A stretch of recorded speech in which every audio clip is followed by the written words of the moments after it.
Hey guys, Lytane here. It is Christmas time, one of my favorite times of the year. If you couldn't tell by my lame set redesign by adding some tinsel in the background. Yay, Christmas. And Christmas time is one of the best times to spend some time with your family. You know, like Mario and Sonic and Crash and Spyro. They aren't your family members? Well, in my opinion, they are like a second family to me. I spent a lot of time when I was growing up with these characters. I would play through their games so much. I would eat their cereals, watch their movies, watch their cartoon shows, just spend any time and anything that I had on these characters. They were so popular, and because of that, I think of them like as an extension to my family. And some of them stood the test of time, just like the ones I've mentioned, and a few other ones, but some of them didn't. Some of them were forgotten. Now, seeing as how this is the month where you make sure that everyone gets gifts and everyone is happy and all that kind of stuff, I want to take a look at these forgotten mascots. So today I'm going to be doing a top 11 forgotten mascots. And why top 11? Because I like to put that little bit of extra effort in. And why not? 11 sounds fun. Then 10. Everyone does top 10s. Some rules going into this is that they have to be forgotten about, so they haven't been made into a game recently. Also, the list order in this is going to be my preference of how much I want them to come back. So number 11 is, I want them to come back, but number 1 is I really want them to come back. So that's just the thing. That's the only reason why there's an order, so to speak, because I do want all of these guys to come back at one point or another. And with that, let's get started.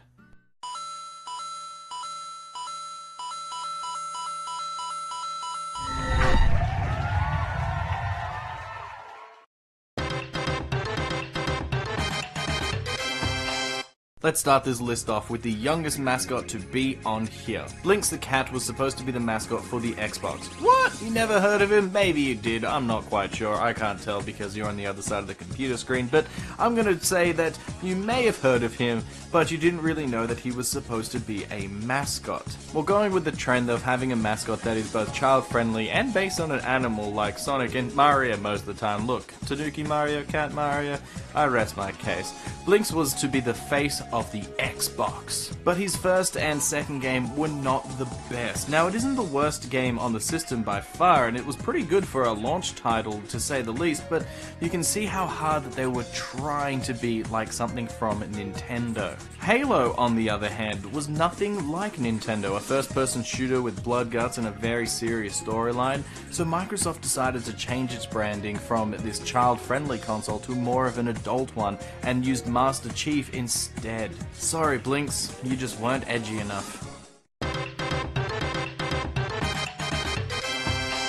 Konami is a massive gaming brand, and they have made so many great games, but they too wanted an animal mascot, so they created Sparkster. Sparkster is a possum that debuted in Rocket Knight Adventures, which is a fantastic game and I would recommend as well. With unique controls, great graphics, and fun gameplay, I'm very surprised that he didn't get more games, and a whole franchise, to be honest. This game did get a sequel in 2010, only like 16 years after the original, and although it was rated well enough, it didn't sell very many copies. So that might be the reason why we haven't seen him again. Honestly, I don't think the marketing behind him was done well enough, because I hadn't even heard about this game until doing the research for this, so that's pretty bad. But with all that, I guess he just fades away into that obscurity.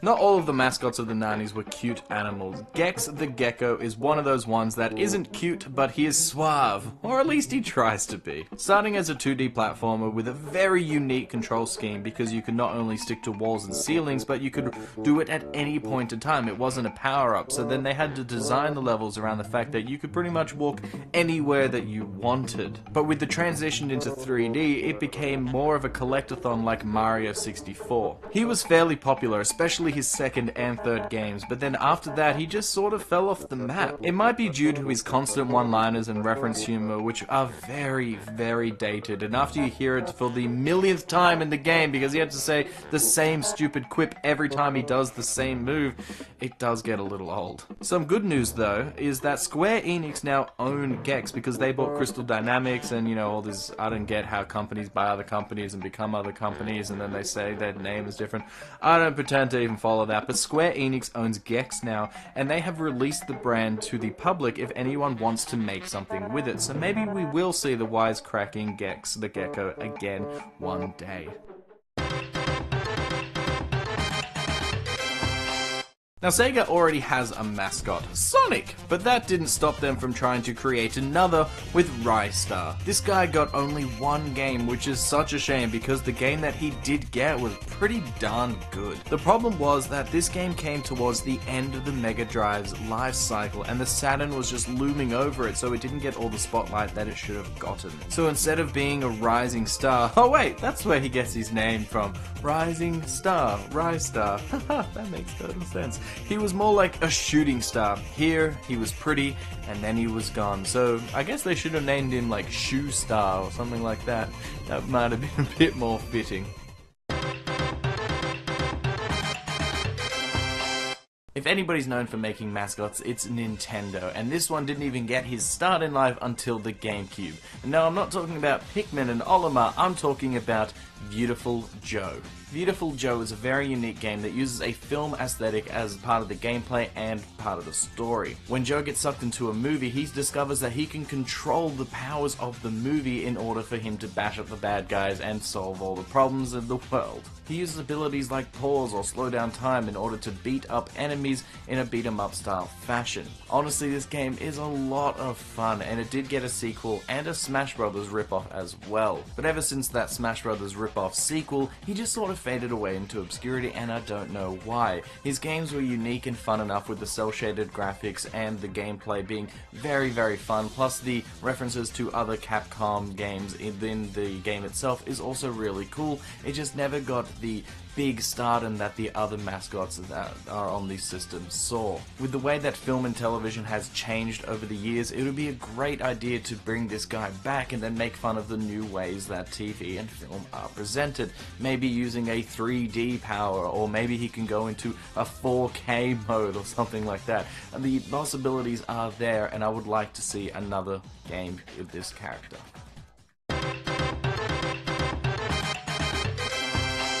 Well, Sega is here on this list again, but this time it's their original mascot. Did you even know they had an original mascot? Well, they did. His name was Alex Kidd. Alex Kidd is a small monkey boy from the kingdom of Radixagan, and that was very hard to say, I'm not gonna lie. And he was the mascot for the Master System, which was the system before the Mega Drive or Genesis. He had quite a few games for the Master System as well. In fact, his game was built into the Master System too, so if you ever turned on the gaming console without putting a cartridge into it, the game would flash to life and you'd be able to play a game even if you didn't own any, which is really unique for like the time, and it still really hasn't been done since, which I think is really cool. So that got a lot of brand recognition because anybody that brought the Master System 2 system was an owner of this game, so most people did play it.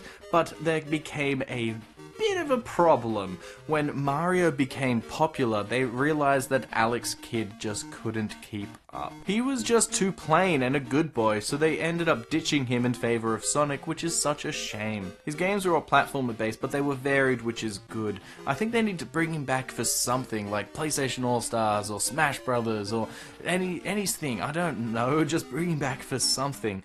Oh, and just as a random fact, for some reason I and a lot of the people that know this guy call him Alex the Kidd, with a big "the" in the middle, even though that's not his name. His name is Alex Kidd, which I find really, really strange. I don't know, maybe it's because people think Billy the Kid, or Kermit the Frog, or Attila the Hun. I don't know, it's just people say Alex the Kid. That's maybe it's one of those Mandela effect things. I don't know, but yes, his name is Alex Kidd. Now what happens when a supersuit lands on a worm? You get Earthworm Jim, of course. His games are just so out there in terms of graphics and humor, which really helped him stand out in the Mascot era. The games themselves were full of strange moments and funny things, like in the very first level you launch a cow into space. That is really random. Or in the second game, you get eaten or something and then you become a tapeworm inside of somebody's bowels, which is really random. In the first game, you fight a snot monster. That's really random. There is just so many random things in these games, and most of them have to do with cows, as I guess they had some kind of cow fetish in this studio. But regardless, it is such a fun and unique set of games. He was so popular, in fact, that he got his own comic book and a TV show where he was voiced by Dan Castellaneta, which is the voice of Homer Simpson of all people. And now, even with the well-received first and second game, the third one, Earthworm Jim 3D for the Nintendo 64, is a pretty terrible game, and that may have caused his death, but I would love to see more of him. If you had a crocodile for a character, what should you name him? Croc, of course, because it's short for crocodile.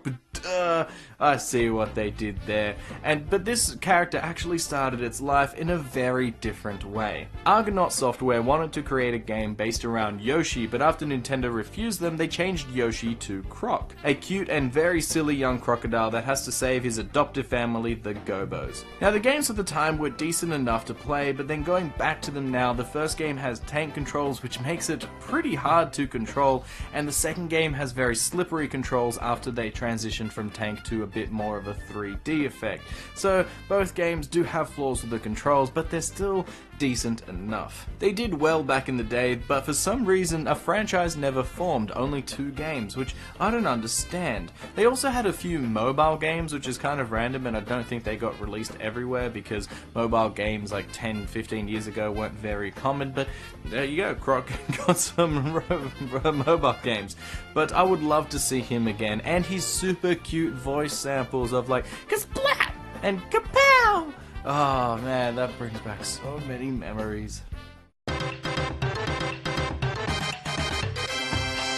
Number 3 goes to a bat. An acrobat named Aero.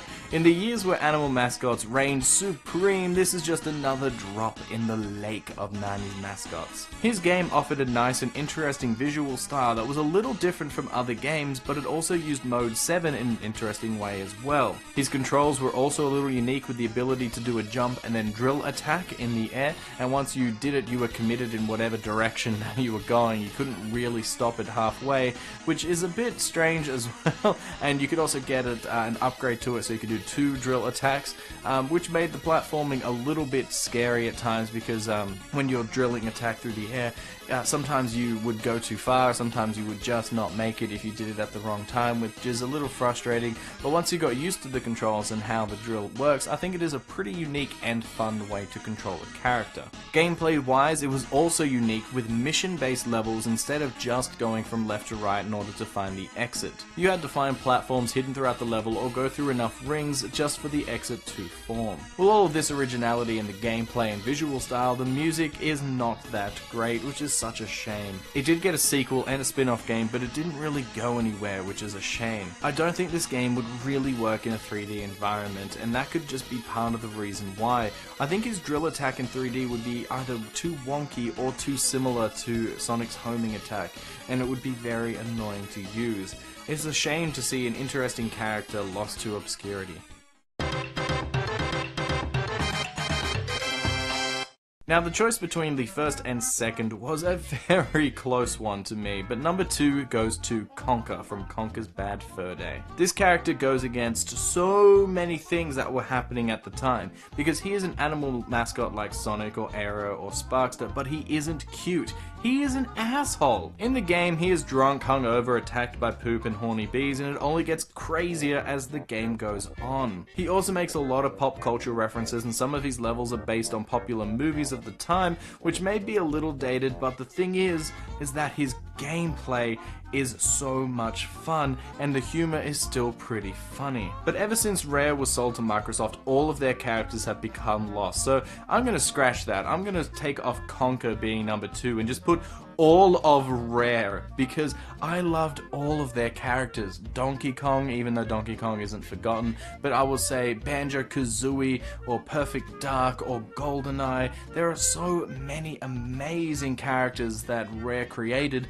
that are just sitting on a dusty shelf now because no one gets a chance to make a new game in that, and that Microsoft doesn't even use Rare to their full potential. In fact, most of the people left. It's such a shame. So all of Rare should be on this list. But wrapping things up with Conker, I don't get why he didn't get any sequels. His game did very well, and they even ported it over to the Xbox when they bought the rights to Rare, with updated graphics and a few new little things, but after that he just hasn't been seen. I would love another game in this series made by some people passionate about this project. Now, just before I get to number 1, I want to make a few honorable mentions. Glover is one of them. Now, Glover is, as you guessed it, a glove. He was actually really unique when it came to a video game, because not only do you play as a glove which, you know, uses its fingers as feet and all that kind of stuff, which is already cool, but it had a lot of cool physics to it as well, because you would be able to control balls by putting your hand on top of it and rolling it around and bouncing them and getting to different levels and platforms and stuff, which was pretty unique. It feels a bit like a tech demo, sort of, you know, to try out this new types of physics. But honestly, it's a very fun game, and I reckon he should have gotten a lot more attention. But one thing is, maybe he did. Maybe this glove turned into a little bit of a hateful glove when Nintendo didn't want to make a sequel. Maybe he tried to then kill the Mario characters. Another one that almost made my list was Klonoa, the weird cat thingy. I'm not entirely sure what Klonoa is, actually. I think it's a cat. I'm gonna write it up on screen what it is. But Klonoa started off as a 2.5D adventure, which is a lot of fun for the PlayStation 1. It was a great game. It had a lot of simple but challenging platforming skills to it, and overall, fantastic game. But then the sequels didn't do quite as well, and they're still good for the most part, but for some reason he just sort of disappeared. And I really liked the Klonoa games. I would love to see this guy come back and do something else, especially if it was like a cool 2.5D aesthetic again. You know, just something. But Klonoa, oh well, you'll be missed. Now, the final mascot on my honorable mentions is Blasto. He is a special case when it comes to mascots, because he isn't really a mascot. He was going to be a mascot for Sony and the PlayStation going forward when his character was created, but they hit so many problems and so many troubles when they were creating this game. And the worst part is that this character was based all around Phil Hartman, which is, you might remember him as Troy McClure from The Simpsons, or even in the movie Jingle All the Way, which I actually reviewed this time last Christmas. But anyway, he passed away whilst this game was being made, and he was integral to not only the voice of Blasto, but also to the game's direction itself. So it's really sad because of all that, and you know, the programming issues and all that kind of stuff. It just didn't come out to be a game that was it didn't live up to what it had promised, and then he just faded away into obscurity. I think that this was such an ambitious idea, and I would love to see Blasto do something again, but alas, I don't think we ever will. Now to get on to the number 1 mascot. Maybe you know who it is, maybe you don't. Ooh, I'm keeping you in suspense by making my speech last this little bit longer, but oh well, it's got to wrap up sometime. Or does it? Maybe I can go on off another tangent. I'm just joking. Here's number 1.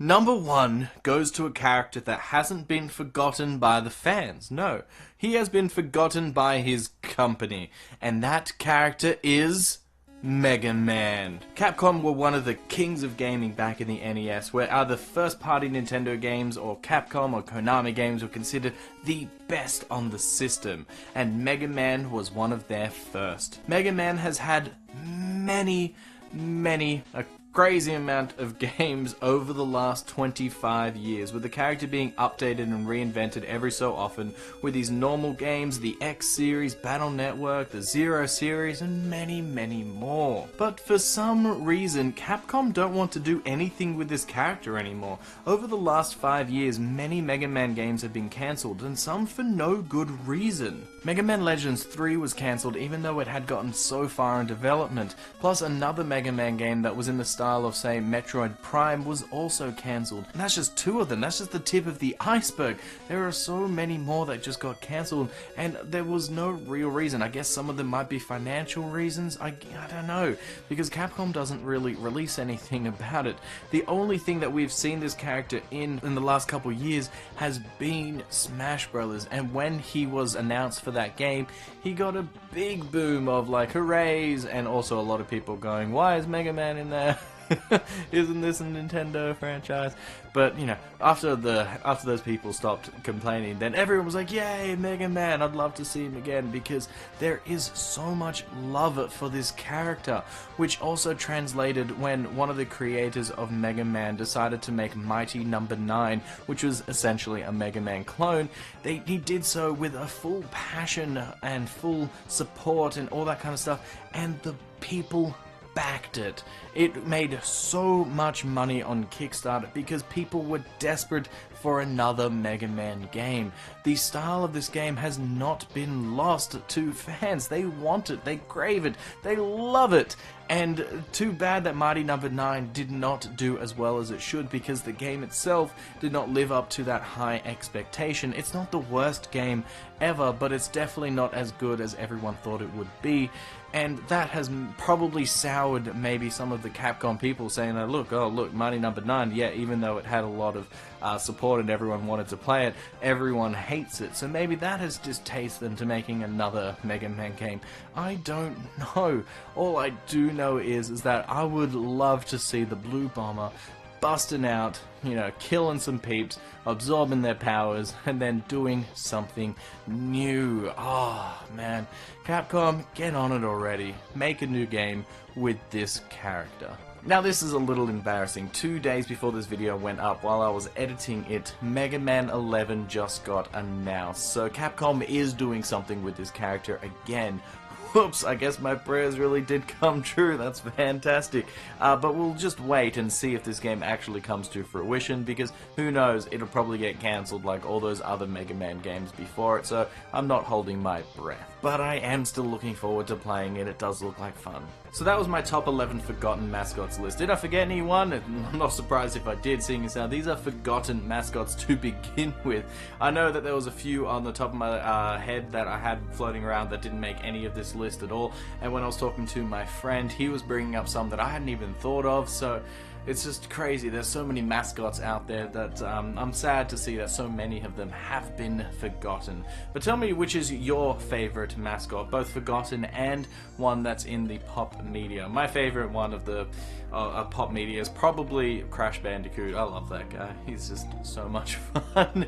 And as you saw from my number 1, it's Mega Man. So I wish, oh man, if only they could do a game together. That would be crazy. That would be crazy. Crash Man. Oh, there is a Crash Man, actually. Oh, wait a minute. Maybe they already have. I'm just running off on tangents. That just seems to be where my brain's going at today. Anyways, don't forget to like and subscribe, and I'll see you guys next time. Bye. They were so popular and so fun, but some of them didn't stand the test of time. Some of them... No, I heard. That's why you should turn your phone on silent. He was fairly popular, especially his second and third games. Not like that truck.